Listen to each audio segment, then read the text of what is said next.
What's up, guys? It's another week, meaning another episode of Modern Meta Breakdown. And I'm sure everybody out there is talking about Jace and talking about Bloodbraid Elf and wondering what decks should be using them, how they work in the format. They have been legal on Magic Online, so a lot of people have been testing them out. I do not have either of those cards on Magic Online. Nor do I have them in paper currently. I'm going to pick up Jace next month when Masters 25 comes out and the price goes down, because I think Jace will do great in my blue-white control list that I've got. I think I can also see some good play in the Kiki Moon deck that I play from time to time, but I really want to play Jace in my blue-white control. But that's really the thing. Jace is running around a lot. I'm seeing a lot more Jace than I am seeing Bloodbraid Elf. Bloodbraid Elf does exist, it's there, but really it's like, are you going to be able to beat Jace? Right? Are you playing Jace or are you beating Jace? Like, those are the things. Jeskai control, there's that miracle deck's running around, blue-white, so like there's a lot of Jace right now. So instead of talking about a list that like the miracle list or stuff like that, that's good, but hasn't had the tournament results or anything to kind of back it up as much. Yes, it might be 4-0ing, 5-0ing leagues, things like that, but I wanted to show the other side of things this week.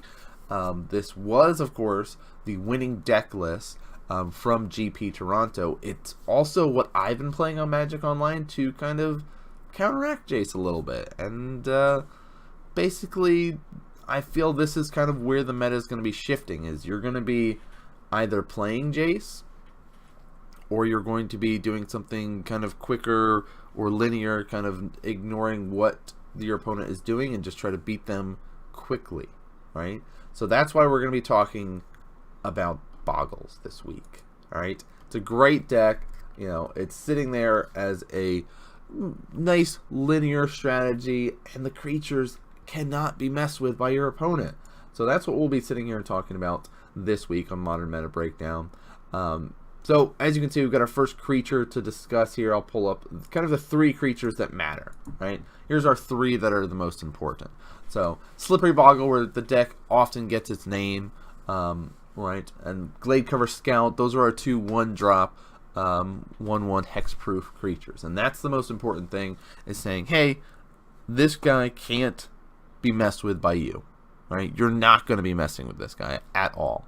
So that is a nice little protection that you have going on there, is saying all those burn spells that you might have, lightning bolts, lightning helixes, not going to work. Those Path to Exiles you might be running, not going to work. Fatal Push, nope, sorry about it, not going to work. So you've got these great ways to have your creatures be protected.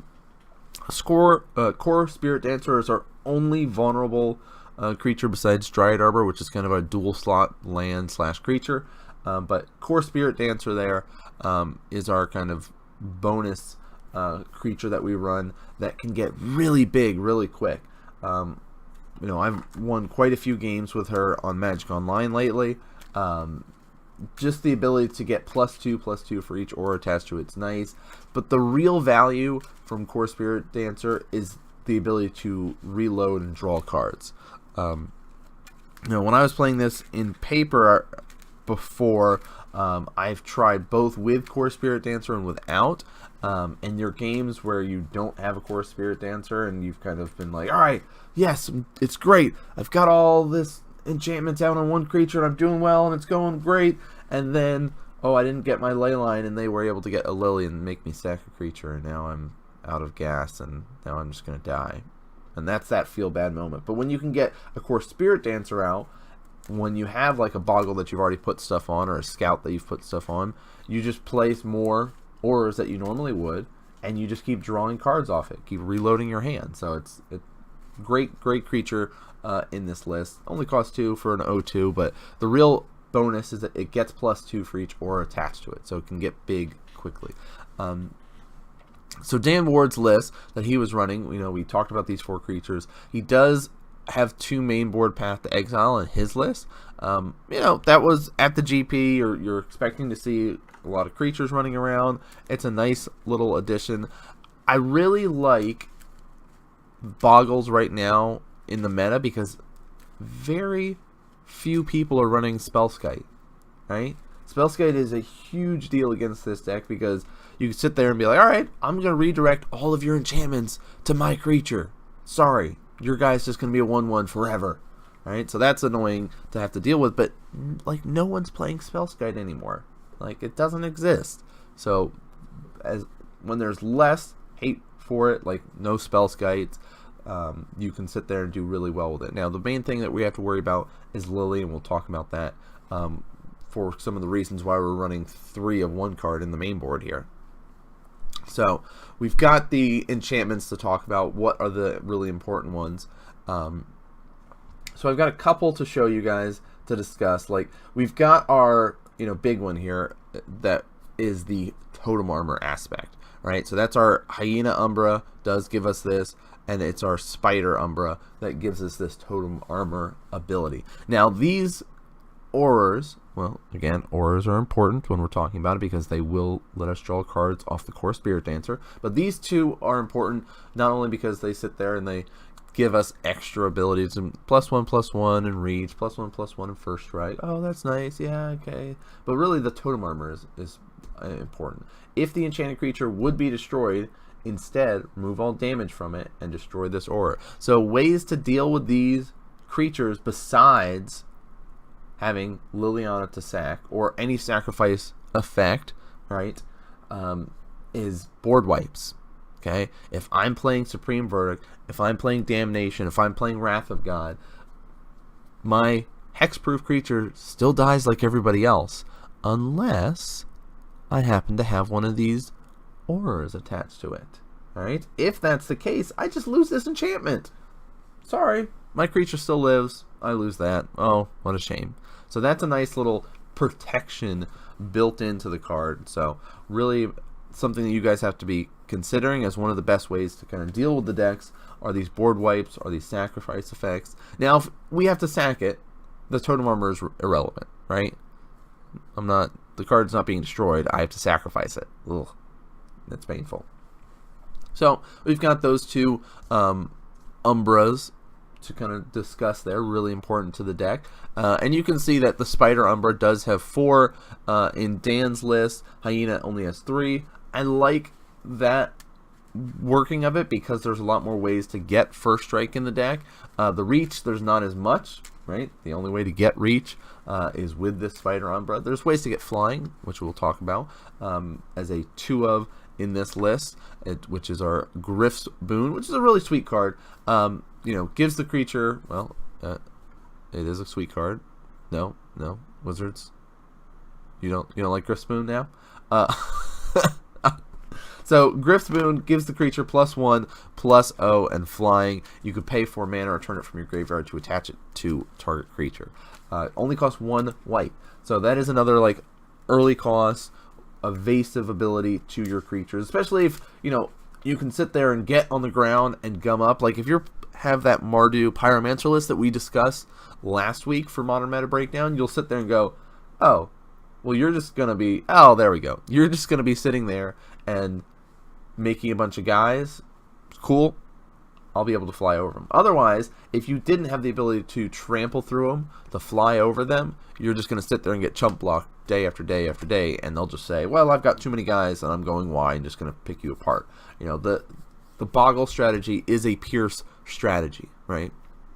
That's the reason why it is so powerful, because it's just this all-in one creature. One of the people that play at our shop likes to call it Build-A-Bear strategy. You just build this guy up, right? So Grift's Boon is a nice addition I like 2 of. I'm very quick to sideboard this guy out. It's an easy one to adjust my board with based on what is running around the meta. That might change though, again, but it's like if I'm playing against all these control-based strategies, the flying doesn't matter as much as some of the other cards that are in my sideboard. So Grift's Boon's in there is a great addition that we've got. Then Rancor, kind of going along with that evasiveness. We got 2 more like evasive strategies that go with our auras. Again, another aura, Rancor. This one's an amazing one. Gives enchanted creature +2/+ plus O and trample. When Rancor is put into the graveyard from the battlefield, you can return it to its owner's hand. So let's say you have that Glade Cover Scout and you didn't have a Totem Armor, but so they were able to do a Wrath effect on you, and Rancor, guess what, goes to the graveyard, bring it back, no problem. Reload my hand with the Rancors. But Rancor is really good for that kind of get through those blockers. You have to be careful though, because Rancor only gives power. It does not give any toughness, right? +2, +0, and trample is really nice, right? The trample's great, especially if you've got all these other ones. Like you have the Hyena Umbra on there, right? You've got these extra stuff attached to it. It works out really well. Now, the other two, these two are like, oh wait, we've got one more evasive strategy to talk about. Then we're going to talk about the really big ones that I think are like the most impactful, important ones for the deck. Rancor is also like high up there. The Umbras are really high up there with the Totem Armor stuff. This card, 2 of in here, I love it. I think that is kind of right around a good number. Maybe you want to do 1 if there's less creatures in your meta. We might be able to shave down to 1. I still think that keeping around 2 is important. You know, base it on what you want to do. You know, maybe you're saying, oh, but I really like that Armadillo Cloak, but whatever the newer version of Armadillo Cloak is from Dragon's Maze, and I can't remember now. But you know, I like that +2/+2 and trample and all that stuff and lifelink. But so Spirit Mantle's our next evasive ability that we get. Enchanted creature gets +1/+1 and has protection from creatures. Okay, so you can say, how can I get through to deal damage to you? Grift Boon lets me fly over you. Rancor lets me trample through you. And Spirit Mantle lets me just kind of phase right through you. I don't have to worry about it. I've got protection. You cannot block me, right? This also says if you're facing down a big dumb dude and you're worried about this race that you've got going on, well, maybe I'll just throw the Spirit Mantle on, and now we're kind of gummed up. Also works out really well if you're throwing it on like Glade Cover Scout and you already have a Boggle that has a bunch of enchantments on it. You have this second blocker that's just there, right? So that works out really nicely there. So I like that addition in here. Now, the 2 big ones for me, right, when it comes to the enchantments. Ethereal Armor is like numero uno. Love it, especially because it can get out of hand super quick. So enchanted creature gets +1/+1 for each enchantment you control, and it has first strike. So this buffs up and it helps out with all of those auras that you've got. Doesn't matter what creature they're on. Doesn't matter if you've picked some enchantments from your sideboard to bring out, like your Rest in Peace, you know, things like that. Stony Silence, you got those out. Well, hey, guess what? That also buffs up your creature with Ethereal Armor attached to him. So that's, you know, definitely one of my favorite ones because it gets out of hand so crazy. And you can sit there and be like, oh, he's got 3 enchantments. Like this Glade Cover Scout here, he's got Hyena Umbra, he's got Spirit Mantle, and he's got Ethereal Armor, right? So he'll get +1 from Hyena Umbra, so he's a 2/2. Gets +1 from Spirit Mantle, so he's a 3/3. And you have 3 enchantments, so now he's a 6/6 that you can't block. Have fun. Have fun. And that just shows you just how crazy the deck is. Very quick with the amount of mana. It's you know, sit there, functions quite well with 2 mana. 3 is really like, okay, I don't need to go any more than that, right? That's fine. I don't need any more. So the other like MVP and one of the big reasons to run Bogles if you're playing it is Daybreak Cornet. Now this does have an extra requirement other than just the 2 white it costs to play it, right? You have to attach it to a creature that has another aura attached to it. So if our Glade Cover Scout doesn't have Hyena Umbra, or Spirit Mantle, or Ethereal Armor, right? If it doesn't have Rancor on there, if it doesn't have that Spider Umbra, if it doesn't have another aura, you cannot put Daybreak Cornet on that creature. Also, if I was to destroy that lone aura, guess what? We lose our Daybreak. Sorry, doesn't hang out. Enchanted creature gets +3/+3, first strike, vigilance, lifelink. So that's that. Hey, I'm not only going to be able to attack you, but now I can block you. Right? The vigilance is surprisingly relevant in a lot of games where you can sit there and say, I can threaten you, but you can't threaten me now.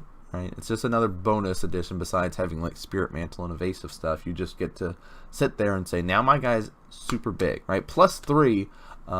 We had originally had to put a bunch of ores on this creature to give him +3. Now he just gets +3 from 1.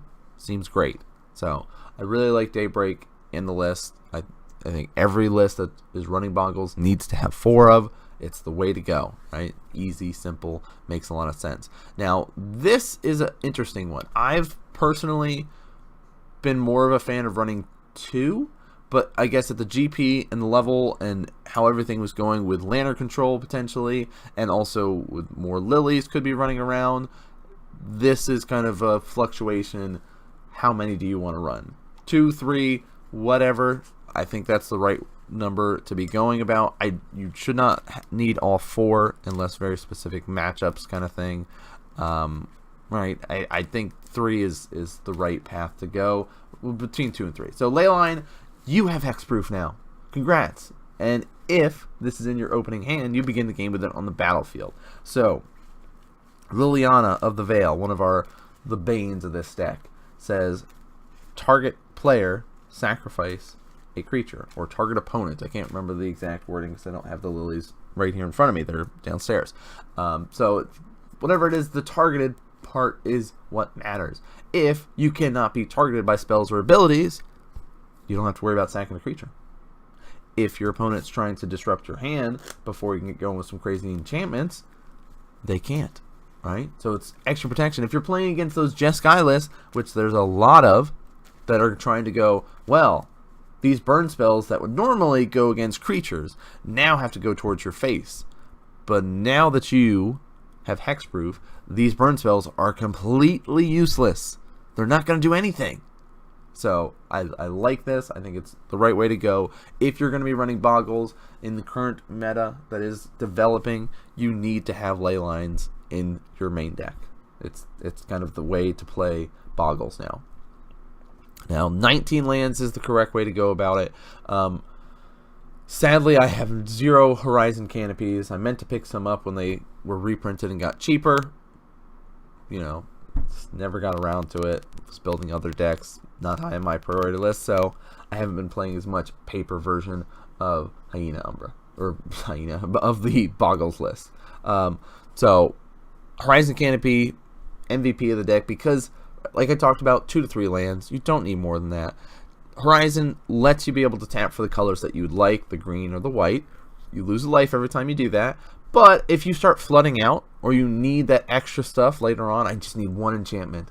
Doesn't matter what it is. Just 1 extra point of damage, and I can win. You can pay that 1 mana and sack this Horizon Canopy to draw a card. So it has that value later on, right? It lets you to be able to stick out the game a little bit longer. The other one, single forest, single plains in here. 4 Razorverge Thicket. This is the green-white fast land. Makes sense. 4 Temple Gardens in here. And then we just have 5 fetch lands. You do what you want with your, I guess, verdant people put in. You could put any other green fetchable. But 4 Windswept makes the most sense, just in case you need to find that one basic for some reason you're playing against one of the Blood Moon lists. Just, you know, better safe than sorry kind of thing. Which is one of the other Ponza stuff running around with that darn Blood Braid Elf. But yeah, anyway, the list, 19 lands, super quick, super in your face kind of thing. So again, sideboard, extra Path to Exiles in here. Aethersworn Canoness, which is each player has who has cast a non-artifact spell this turn can't cast additional non-artifact spells. If you're playing against Storm, this just kind of shuts them down, right? They're not able to sit there and cast their bunch of spells. Rest in Peace. We know there are graveyard-based strategies that are running around, right? Dredge-style strategies. Even the Hollow one, like the main creature that it's going to be killing you with is Hollow one, right? But it does have that staying power, since they can bring their vampire spirits back from the graveyard every time they play a land. Spirit Link is sweet.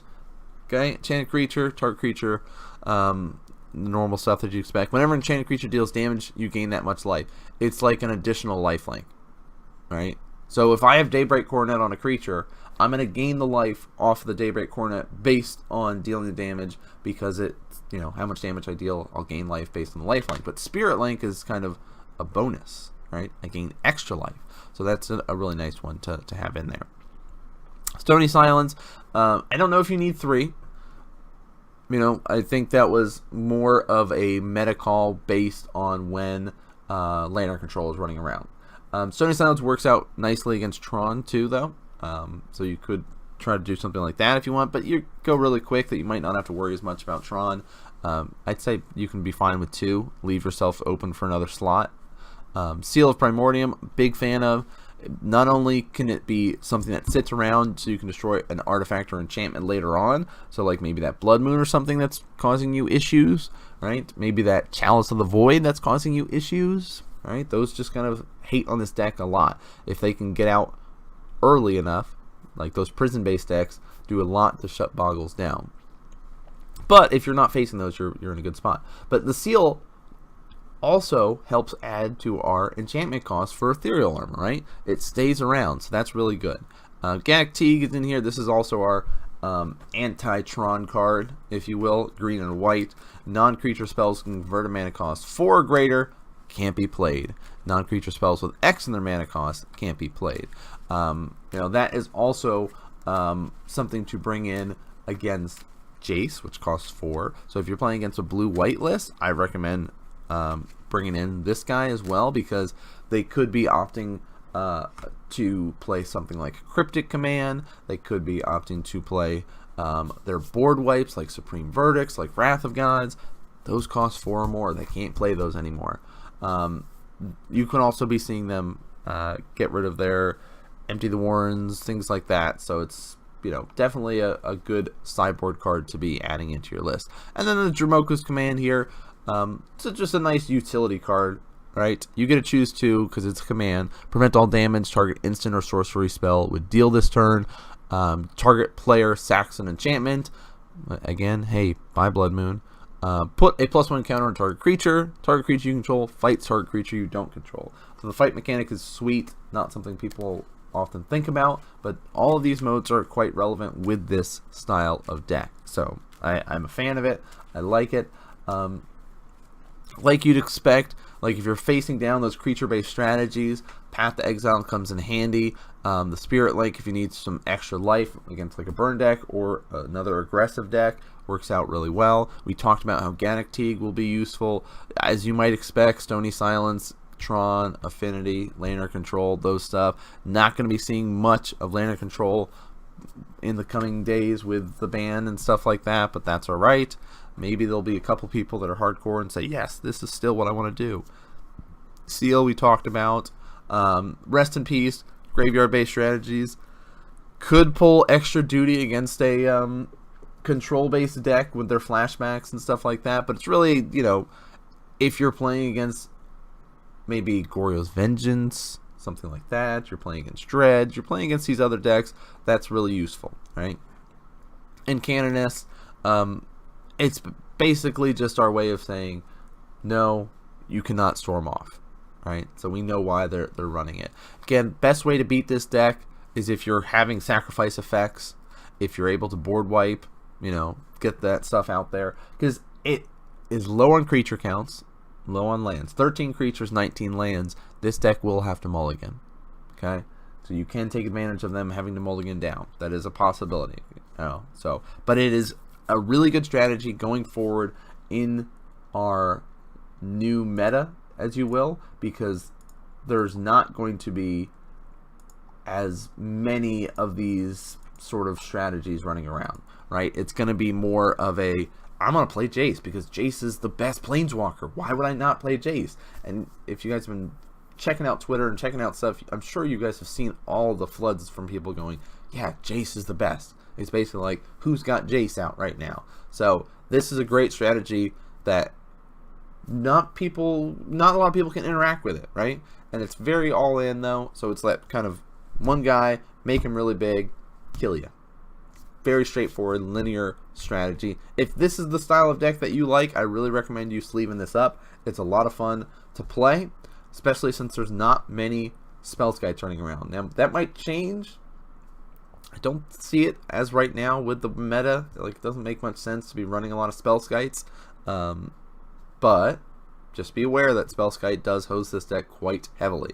I used to run suppression field in my sideboard to make activated abilities cost 2 more. I think that is a good addition going forward as well to help deal with Jace, because that means those Planeswalkers abilities cost 2 more. So when you sit there and be, alright, turn 4, I'm going to land Jace, and I'm going to try to do something. No, suppression fields is not going to let that happen. So I used to run a suppression field in my board. I think you can shave down on some of the Stony Silences to maybe fit those in. You guys tweak it your way based on what your meta is looking like, but just be aware there's a lot of Jeskai running around, a lot of Jace running around, so make sure you're building strategies either to play that way or beat it. Okay? That's going to do it for this episode. I hope you guys enjoyed our discussion of Bogles for our current meta breakdown. Of course, there's going to be more coming up next week. We'll get into some of the Jace or Bloodbraid Elves coming up soon. I know a lot of people are looking forward to seeing the discussion going about what is the best way to build Jace or Bloodbraid Elf into your decks, but I wanted to start as a way to beat it first, right? Because there's not everybody owns the cards, so this is a great strategy to go if you're going to be sleeving up and going to your Modern tournament next week and don't want to have to deal with Jace as much. This is the way to do it. So if you guys like the video, please follow, subscribe, all that kind of good stuff. You can check out our weekly coverage that we do at Modern Magic Mondays. That's, of course, on Twitch and YouTube. All the VODs get chopped up and put up there.